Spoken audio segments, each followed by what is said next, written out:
Nous sommes en ligne avec Denis Jacob. Bonjour, merci d'être avec nous en direct sur France Info. Vous êtes secrétaire général du syndicat Alternative Police, CFDT. D'abord un mot justement sur cette tuerie perpétrée hier soir dans on le rappelle, ce contexte de crise économique et sociale, cette crise des Gilets jaunes. Dans quel état d'esprit sont ces nombreux policiers mobilisés? On le disait, plus de 600 mobilisés pour tenter de traquer cet homme qui a été fiché S.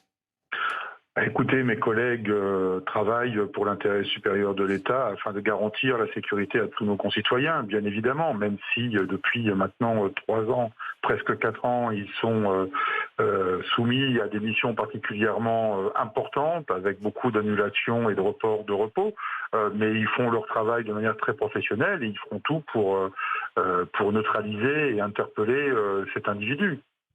Alors justement, ces policiers qui vous disaient sont sur le pont pour tenter de l'interpeller, le neutraliser. Comment on s'organise? Comment les forces s'organisent justement? On le disait, il y a des hommes sur le terrain, mais également des hélicoptères mobilisés. Quelle méthode?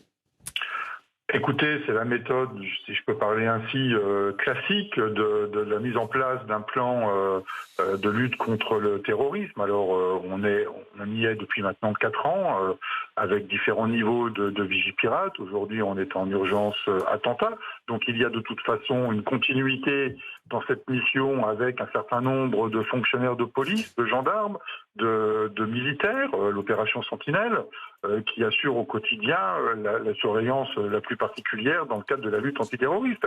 Donc la mobilisation et la coordination des forces en cas d'attentat, je dirais, elle est quasi immédiate parce qu'ils sont prêts à intervenir à n'importe quel moment sur un théâtre d'attentat, puisque le dispositif qui est mis en place depuis malheureusement les attentats de Charlie Hebdo permet une mobilisation rapide et immédiate.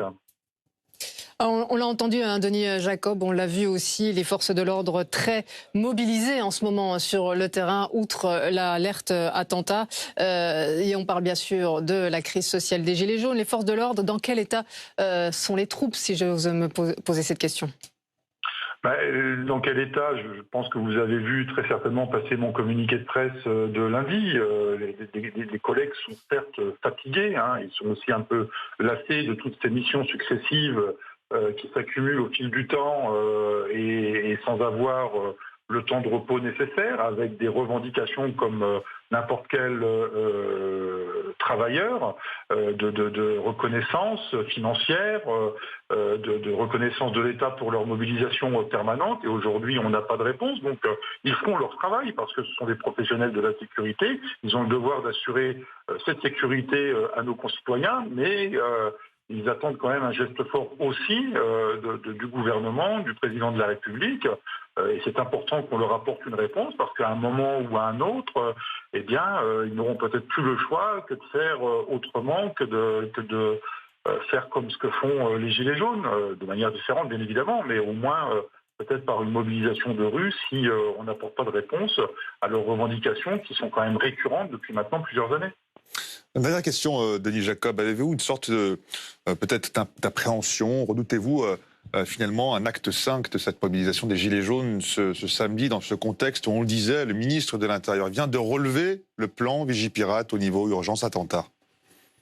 Après, c'est une responsabilité non seulement individuelle et collective. Je pense que, compte tenu de ce qui se passe à Strasbourg, et l'enquête déterminera si on a affaire à un terroriste ou à un tueur fou, pour le moment, je ne suis pas en capacité de vous préciser où en est l'enquête, mais en tous les cas, il y a quand même une conscience collective à avoir et une responsabilité et un bon sens, ce qui n'enlève rien à la légitimité des Gilets jaunes de continuer par la suite leur mouvement et de revendiquer ce qu'ils ont à revendiquer en considérant qu'ils n'ont pas forcément eu réponse et gain de cause suite à l'intervention du président de la République. Mais là, il serait quand même assez prudent et raisonnable de mettre un petit peu en stand-by pour leur simple sécurité les différents mouvements, ce qui n'empêche pas de les reprendre par la suite quand notamment cette affaire sera réglée. N'oublions pas que il ne faut pas affoler tout le monde, mais il faut aussi dire que dans le cadre d'un attentat ou d'une fusillade comme